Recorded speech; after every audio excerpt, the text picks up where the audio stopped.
Hey guys, so we have with us today Lindsay and Pragya. Hi guys. Hi. And we have a very special guest. El, hi. Hi, Eliana. Hi. Hi. Oh, I cannot. My daughter sometimes she says, yes, I want to be there. No, she doesn't want to be there. Sometimes she'll do something from TikTok and she's like, now record me. I said, that's not going public. She knows. I think she senses that now we're live and she got all shy, but she's super happy to be here. That's fine. I'm sure, like, even we get shy when we go live. Things change. That's what Pragya and I were talking. We were having technical difficulties, and before going live, we were talking about how when you're live, it's a little bit different because somehow you feel a little bit freer. It's so true. Yeah. So, Pragya, tell me about your book. It's a journal. Yes. So I wrote this book, basically the things that I discussed with my daughter every day, things that I wish I had known when I was growing up around 7, 8, 9, 10, like, basic things in life that makes our life special.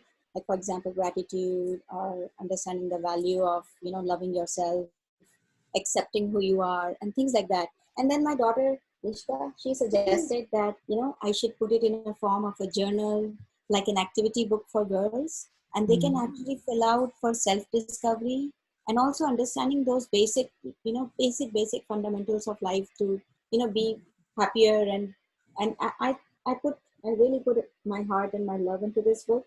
And I thought every girl who's going to read this or, write this would benefit something out of it. So that was the idea, and I'm really proud of this book, and yeah.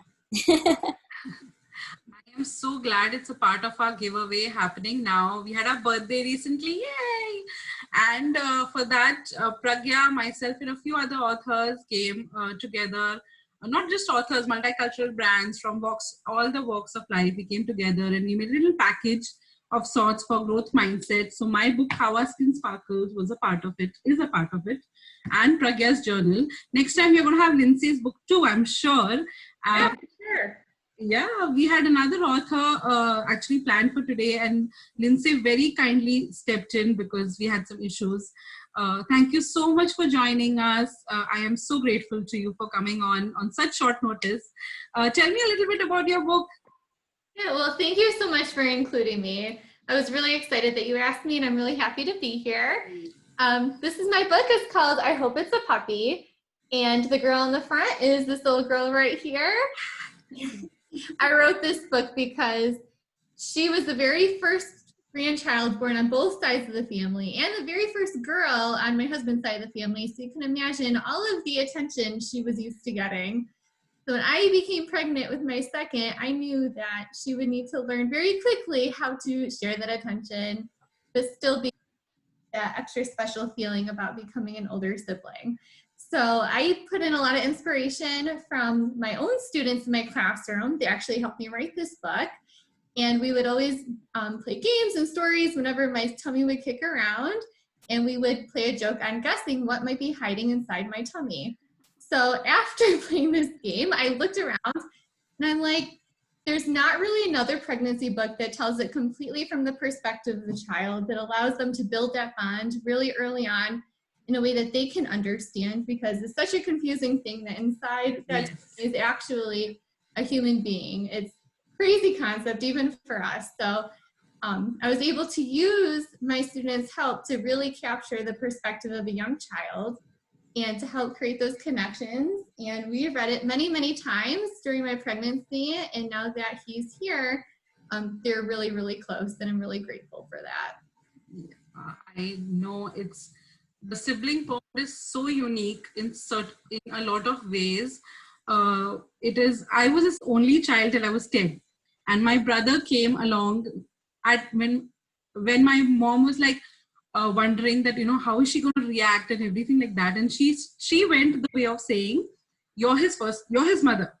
So now she teases me. She says, he treats you like a mother and me like a sister. It's all on you. That's not my fault. That's all.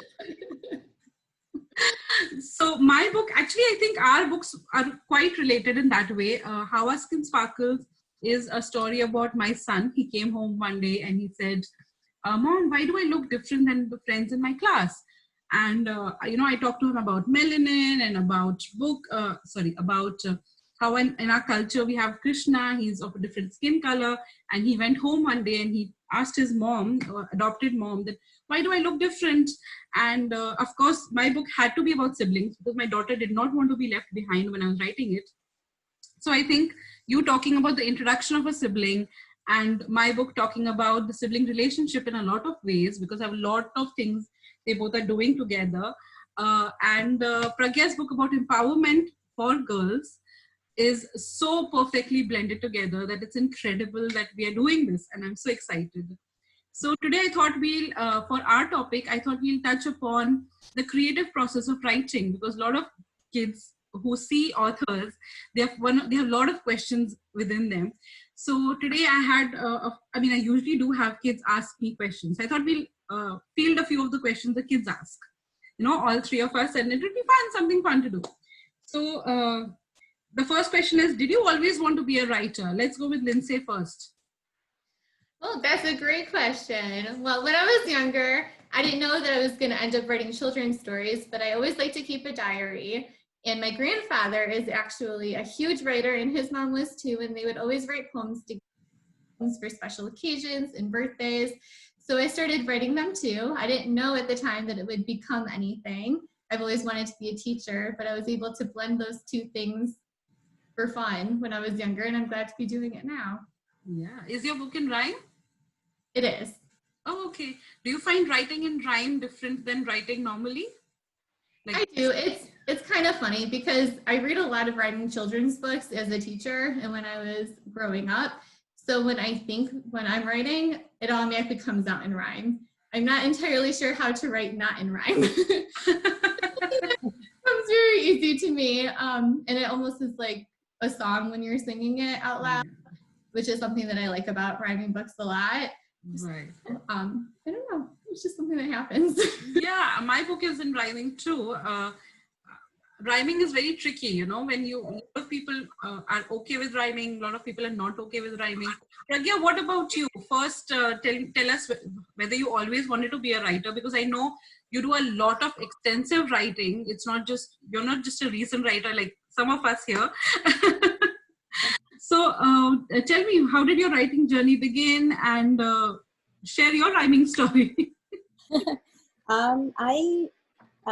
It's a long story. I went to USC Film School, and then I always knew from the start I was very creative. But initially, I didn't think writing was my main outlet of creativity. I was like, okay, I'll make movies, and I'll do this, and I'll be like, do something. So I worked at Disney, Sony Studios, and everywhere.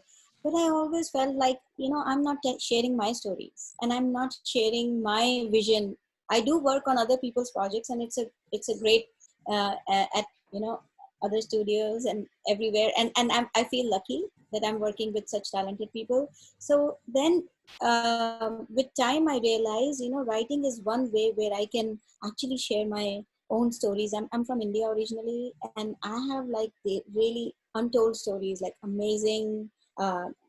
It's just amazing how much information we have in India, how many mythological tales and stories and moral stories and whatnot. And I thought maybe writing will be one way of sharing my love for kids, and I think it sparked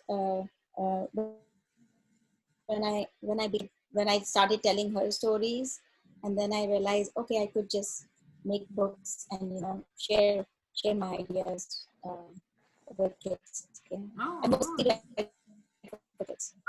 Yeah, I know it can get so tricky. For me, I wanted to be a writer since I was 9. I used to like pen stuff and stick comic books in my words have always fascinated me. So slowly, like when I was working in Kuwait. I'm Indian, raised in Kuwait. So when I was working in Kuwait, I was in a retail company working in the IT department. IT. And when I came to US, of course, the visa thing was happening, and I've always loved writing. My husband knew, and he was like, "Why don't you blog? Blogging is good." And then slowly, I went from blogging to freelance writing to, creating Raising World Children, and now we have moved to print. So now we have 4-5 books coming out this year, hopefully, COVID permitting. So let's see. So.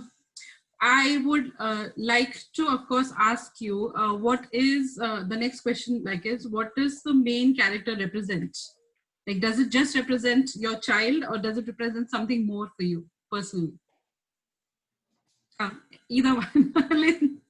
Pragya, you go first. In your other books, like in all the books that you've written.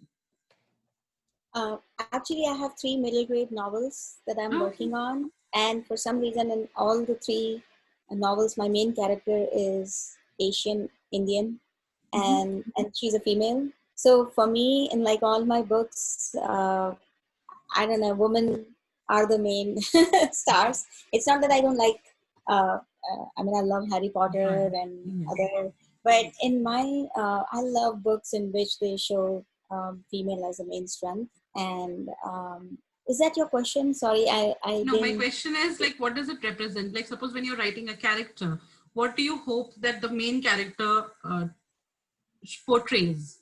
You know, like for me, my I love making characters in which there is some kind of self-discovery, something that they come to know about themselves that they were not aware of. It was hidden. Because I think we all go through that phase where we realize at some point in our life, this is me. This is what makes me unique. Right. I know. What about you, Lindsay? I love what you're saying about self-discovery. As I'm listening, kind of something that I've been thinking about too.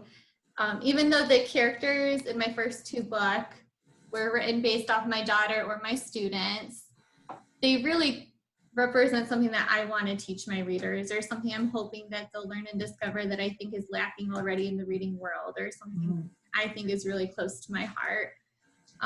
For example, like the Day This Thing Stopped book, I wrote this 4 or 5 years ago now, and it was, everything is becoming so technological in our world, and I really didn't want my kids to grow up in a world that didn't have playtime and the importance of creativity and lose those important connections and relationship building. So I decided to write about it. And then I couldn't find a book that was specific to help building a bond and capture the imagination of a young girl. So I decided to write. So I think a lot of my characters embody a lot of imagination and creativity, but through that creativity, they're able to at the end that they might not have already discovered in a different book. Yeah, I think that pretty much summarizes what every author writes when they're writing the characters. They want every character to go through a journey, and I think that's the bottom line of it. Characteristics you give them, at the end of the day, you want the story to have a journey of its own as well. Often we begin in a place, we have an idea and we think the story is going to go a certain way, and then you do a few rewrites and you realize, hey, wait a second, this can be told like this. And so that's what happened to me. I'm working on a couple of books right now, 3 books actually, but one is a children's book along the same lines, like it's How Our Size Dazzles. So, but then I've rewritten it 4 times till now, because every time I feel, no, I don't want it to, I mean, it's the same thing, but I just want to see what's the right way of putting it forth, kind of. And that's, I think, the process of it. This is an important one. Did you have bullies in your life? Did they inspire your writing? I had someone ask that. So, Pragya. Oh, wow. I didn't have any bullies as such specific to writing, but I have received critiques that were so shattering that I closed the project completely. I mean, that has happened to me. So sometimes I feel when I give critique to someone, I just don't lash out and tell them that it's like hopeless. I kind of give them constructive critique, like, this is what you can do to make it better, and this is a book you should read for reference to get the quality there, or something like that. But I haven't really, I haven't bullies as such. What about you, Lindsay? Are you asking like in regards to feedback? Like No. I'm asking in general. Like when you're like, I'm sure over time you've written a lot of things, right? mm-hmm. Like, have bullies played a part in the voice that you carry in your books? Your writing, for that matter. I think what the child is asking is basically your bully story, because I think some masala, as they say in Okay, now I'm hearing. Before there was an echo, so I was trying to make sure I was hearing the question. Yeah. You're having a lot of problems today, guys. Oh, you're good. Technology can be super wacky sometimes, so we kind of roll with it the best that we can, for sure. I mean, not really a whole lot. I mean, it's hard because when you're writing, sometimes you get so carried away with your writing and so attached to certain parts of your books, you almost feel like every single bit of it is really important. So when you have other people come through it, you might discover some things might not be as much prevalent as like I thought. So like in this book, I Hope It's a Puppy, I actually had a number of animals that I felt very connected to in the story that I thought would be fun for readers, but they weren't my strongest writing pages. So it was very hard for me to go back and cut those animals out after, so they did not make it into the final revision, but I know that the writing in the end, right? So I think like as a writer, you develop a need for constructive criticism and to be able to listen, because sometimes what's really close to your heart and what you're hearing might not necessarily be what's best in regards to transitioning to your readers too. So I don't know. I get it. I get what you're trying to say, is because everything is a process and everything is takes time. I've had bullies. I've had a lot of bullies in my life. I still get bullied because adults are the best bullies ever, according to me. You have to call them out that, hey, you know what, that won't work. But since you're talking about writing here, what Pragya brought up is really important, as you echoed, Lindsay. I recently sent my book. You have to send them to a few readers to keep seeing, whether you're going in the right direction, and then you keep rewriting. That's where the rewrites come in, where you send it to someone and, they give you feedback. And I had someone tell me, but books have to be funny. Books have to be this way. And I was like, okay, if you say so. Because I grew up reading Chanda Mama and Amachitra Katha. And Lindsay, you might not know these. These are very famous books in the Indian community. And they are not funny. They are just cultural stories, like teaching observation, or, a story between a king and his court, people in his court. What's the word for it? Oh my God. Court is the right word, right? People who work under him, basically. So like, Akbar Birbal stories and those kind of stories, which are not funny. They teach you about life. They teach you about life lessons. So I was like, it really hurt me, because I was like, you can't, and that barring aside that one comment, I see a lot of times online, there is a pressure for online entrepreneurs to be niched. And there are rules that we are told that we have to follow. But the beauty about going into business for yourself or writing your own books is that you are allowed to break the rules. You have to learn them. If you're listening to this, you remember you have to learn the rules, and then you go ahead and break them. So that's what it is. You will find bullies in every aspect. You have to make sure that you identify what their weakness is and why they're saying what they're saying. What their weakness is. Just go ahead and do your way. I agree. Can I even reiterate something that you're saying right now? Yes, please, of course. At the very beginning, because I was so new to self-publishing when I did my publishing, and I went and I actually was traditionally published. Could you slow down a bit? We have some echo coming. I don't know why. Yeah, I'm sorry. Is that a little bit? That's fine. There's something off today. Yeah. Okay. So before I even started to self-publish, I wrote my manuscript, and I was really excited because I got to go listen to someone that was traditionally published and read to her a little bit about my manuscript. And she said, hold on, your children's book actually should be a novel. That's how it's supposed to be. And this part that you get to in the middle should actually be where you start. So really, you need to go back and change pretty much everything that I had done from her perspective. And I think it's really important to not lose sight of what you're trying to do as an author, because so many people might tell you things and that might not be at all the message that you were trying to send. Like, for me to have gone and written this story as a chapter book would have completely changed my entire feel. And being that it was a rhyming book that leads up to a lesson, it was really important to me to get to set the scene of the story, to be able to make my readers understand this world that they were entering, kind of like the way Dr. Seuss would. And to totally cut all that part out would have lost the connection in the world that I was trying to build.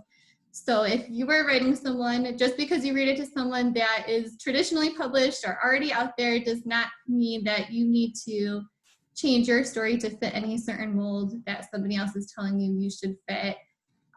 It doesn't mean that you can't work to improve it and that there's not things that can always be done to grow, but don't lose the heart of your story, because once you lose the heart and the reason why you wrote it, you won't be able to look at it the same later on, even after it's published. I agree. Yeah. So I think we are kind of running out of time today. I don't know what's going on. I'm sorry, guys. We have to do this again. But before we leave, how about just putting in a message for everyone who's watching? What would you give them? One tip about writing. Lindsay, you go first. I would say really think about what it is that you want to give to the world, because your writing is like a gift that you can give to others, and it's something that will be around for a very long time, for generations to come, even when you're no longer here. So definitely pour your heart into your passion and don't let anybody else tell you what you can or cannot do with your writing, because in the end, it's something special that you're able to give others, and it deserves to be read. Thank you so much. And thank you so much for joining us today. I can't wait to read your book myself and check it out. What about you, Pragya? I would agree with Lindsay. I couldn't have said that better. I mean, I would say when you write something from your heart and your unique voice, it has its own quality to it, and it's timeless, and you can share it for generations, and just follow your heart and do your best and keep learning the craft on the side. And yeah. Yeah, keep learning the craft on the That's side. Very important. I see a lot of people say that, they want to do their own thing. And I'm the first person to say, go ahead and do your own thing, but make sure you learn the craft, do your work in getting that in. And everyone, please keep reading. If you love writing, you need to remember, you need to read the books you want to write, because if you want to be different, you have to know what's out there. So, and Lindsay being a teacher, I'm sure she loves what I'm saying right now, because teachers love when parents say that, hey guys, keep reading, and Harry Potter is not the holy grail of reading. Please read all books. If you don't like reading, you just haven't found the book you love. So keep exploring, find the characters that speak to you, and that will, of course, make your writing that much more beautiful. So thank you so much, guys. Let's have our books up one more time. Bye, Liana. Bye. And everyone watching, thank you for sharing your time with us. And make sure to check out our books, Lindsay's books, my books, Pragya's books, and our giveaway that's happening, $450 prizes. And no one goes home without something. Everyone gets one book, one game, and one resource for how to write a beautiful essay. Bye, guys. Have a great week. Thank you for having me. Thank you.